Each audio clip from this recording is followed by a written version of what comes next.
Hi guys! Welcome ulit.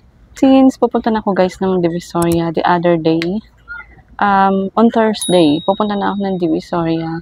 So, meron akong special mention lang ng mga items kung saan sila yung mga hindi pwedeng mawala dito sa aking mga paninda. So, sila guys yung, kumbaga pag pupunta ako sa pamilihan ng mga laruan ay yun agad ang una kong maiisip na bibilhin kasi sila nga lagi yung nabibili kahit hindi uso. So, sila yung unang nauubos kahit hindi pa ubos yung ibang mga items. Sila yung unang napapansin. So, kaya yun magbabanggit ako dito guys ng mga items na special para sa akin at yun nga, sila ang lagi kong priority pag namimili ako. So, ayun. Pero na lang sa ibang items guys, yung mababanggit ko dito. Pero na lang kung kapag dumating yung araw na kailangan ko nang pumunta ng Divisoria at may natira pa, so, ini-skipan ko. Pero, madalang lang yun. And, kada pupunta ko ng DV, lagi ko silang dala-dala, palagi ko silang napipili. So, eto guys, meron akong list dito na palagi ang kasali sa listahan ko pag ako ay namimili.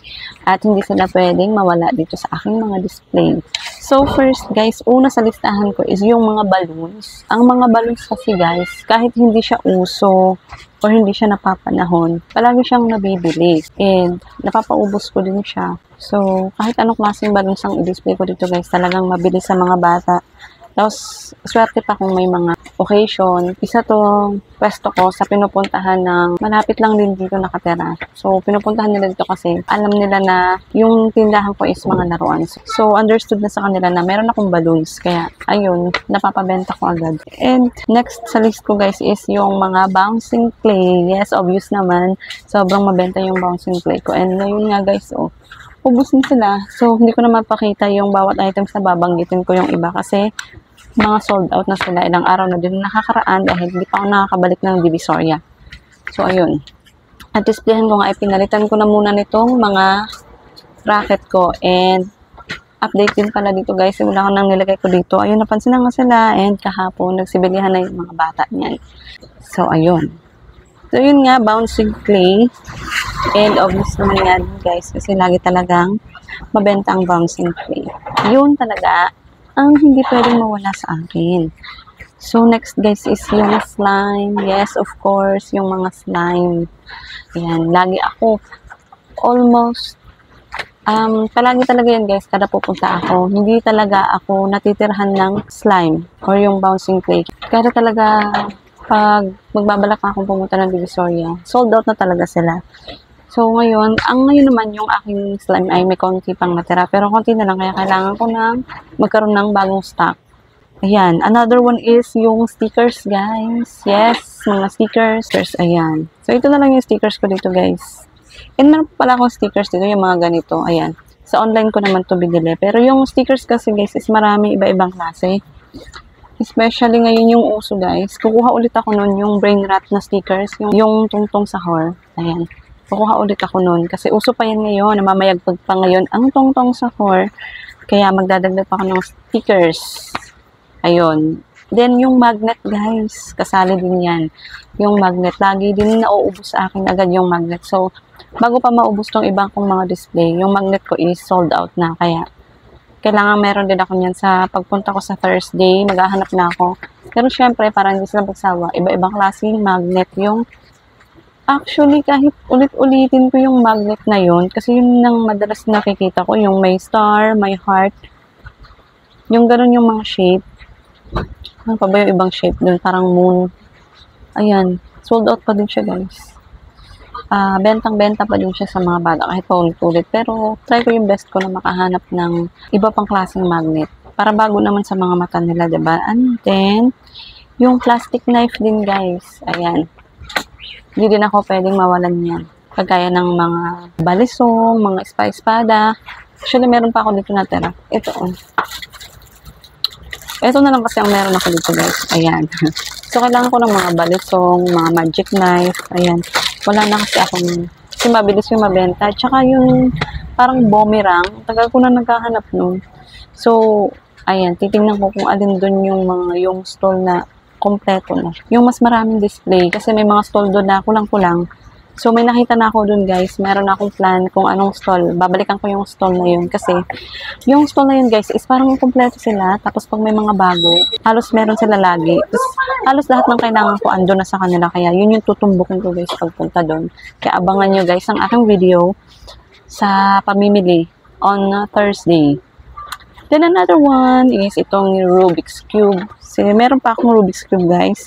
Pero, ang gusto kasi nila yung malalaking Rubik's Cube. Pero, doon nabibili naman yan guys. Ayan o. Retail kasi yan. So, ilang peraso din yan.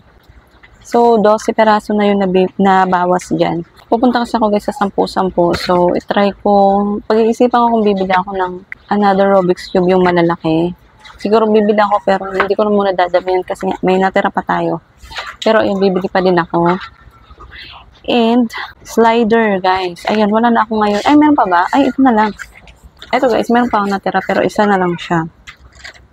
Ayan. So, palagi din itong kasama sa mga list na binibili ko kada pupunta ako ng Divisoria. So, titingin tayo guys doon ng ibang design. Slider. Para siyang puzzle. Ini-slide. Ayan. So, comment down below guys kung mabenta din sa inyo itong mga pinagbabanggit kong items dito. And then, yo-yo. Ayun. May yo-yo pa ba ako dito? Wala na din akong yo-yo. Ayan, wala na akong yoyo dito, guys. Kahit isa, wala na ba?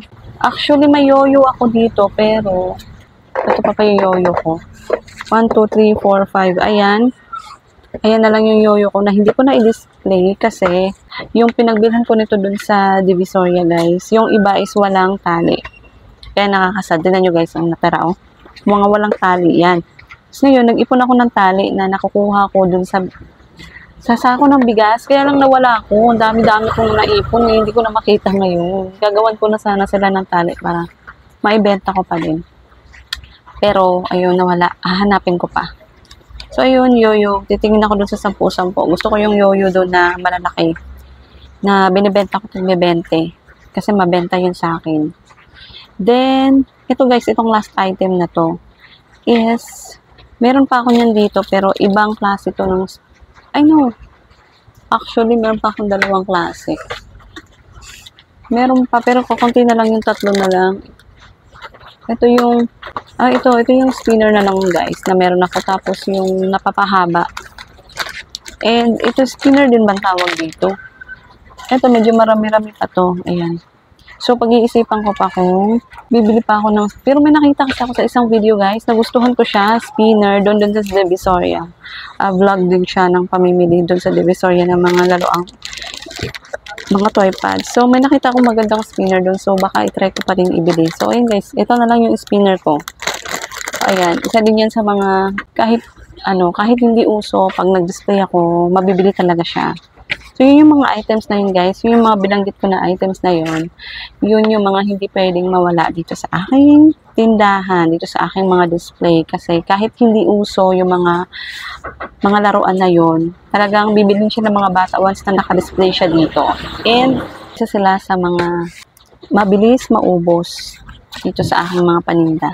So, yun yung mga reasons. Kaya, kada pupunta ako ng Divisoria, lagi silang nauuna sa list ng mga pinipili kong bilhin ng mga laruan para sa aking tindahan. So, yun guys, sa mga magsisimula doon ng business na kagaya nito, pwede nyo gawing preference yun or pwede nyo gawing choices yung mga nabanggit kong items kasi mabenta yun sa mga bata guys kahit hindi sila nauuso.